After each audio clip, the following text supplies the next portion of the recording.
petite séquence vidéo. Cette petite séquence vidéo au cours de laquelle nous allons tout simplement chercher à savoir, je vais lire le titre, comment savoir si une similitude est directe ou indirecte. Voilà, c'est tout.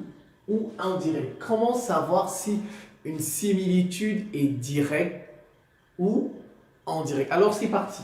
Je vais d'abord rappeler un peu ce que c'est qu'une similitude directe et une similitude indirecte. En gros, les translations, les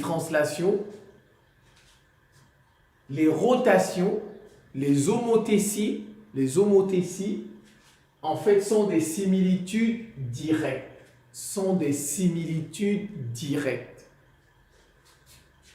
Les symétries axiales, les symétries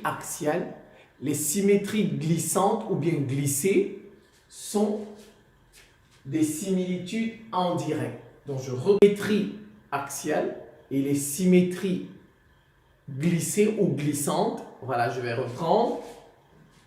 Les symétries axiales, les symétries glissées, on dit encore glissantes, sont des similitudes indirectes. Oui. Alors, maintenant, en fait, deux cas peuvent se présenter. On peut utiliser les angles comme on peut utiliser les transformations. Alors, je vais lire. Deux cas peuvent se présenter.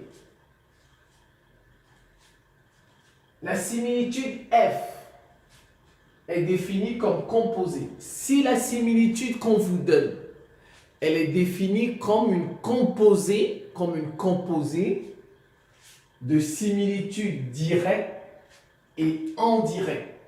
Si, regardez, je reprends. On vous donne une similitude, n'est-ce pas, F?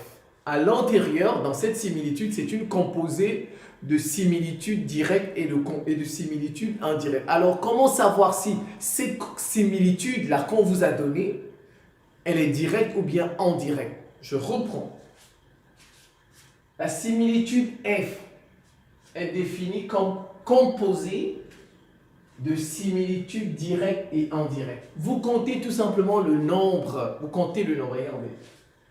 Si le nombre de similitudes indirectes, c'est-à-dire les symétries axiales et les symétries glissantes, si le nombre de similitudes, si ce nombre est pair, alors F est une similitude directe.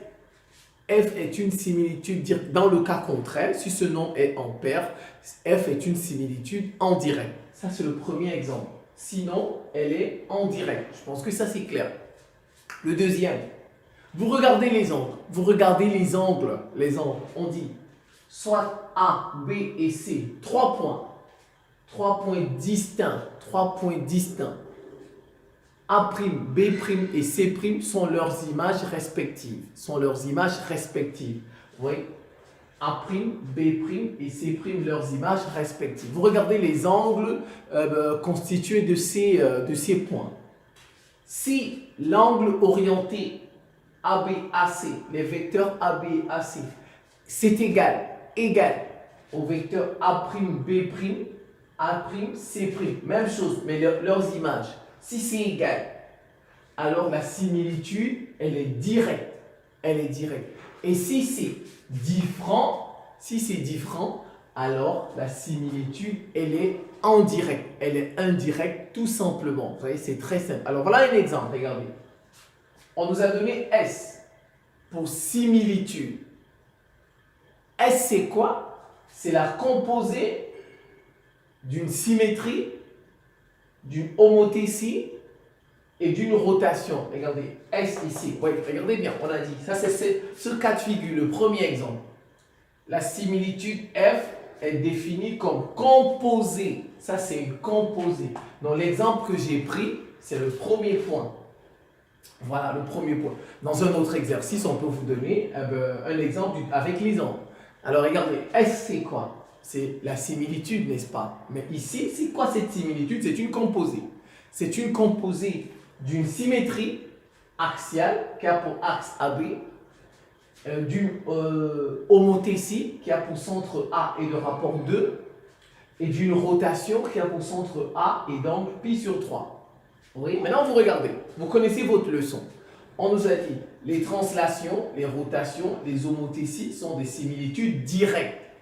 Sont des similitudes directes. Et puis, les symétries axiales et les symétries glissantes sont des similitudes indirectes. Donc, dedans, qu'est-ce que j'ai?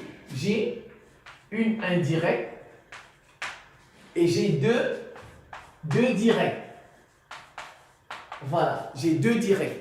Et on nous a dit, on regarde, si le nombre de similitudes en direct, donc je regarde, c'est indirect, ça, est pair, alors f est direct. Et si le nombre est impair, f est indirect. C'est ça, regardez. On a juste une symétrie indirecte, une seule. Ça. Donc, qu'est-ce qu'on peut dire? On peut dire S est la composée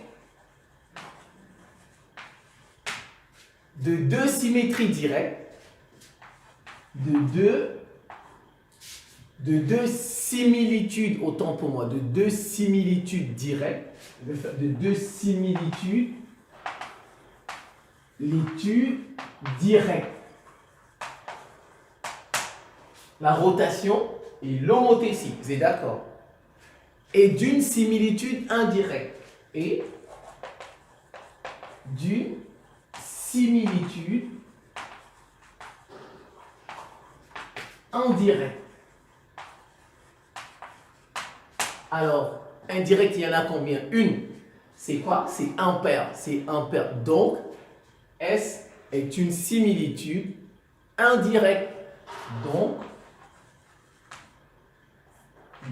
S est une similitude indirecte. Vous voyez, c'est comme ça. Ce cas, c'est un cas simple. Vous comptez le nombre, c'est tout, et puis vous en concluez. Donc, c'est la fin de cette petite séquence vidéo. Je vous remercie pour votre attention et à très bientôt.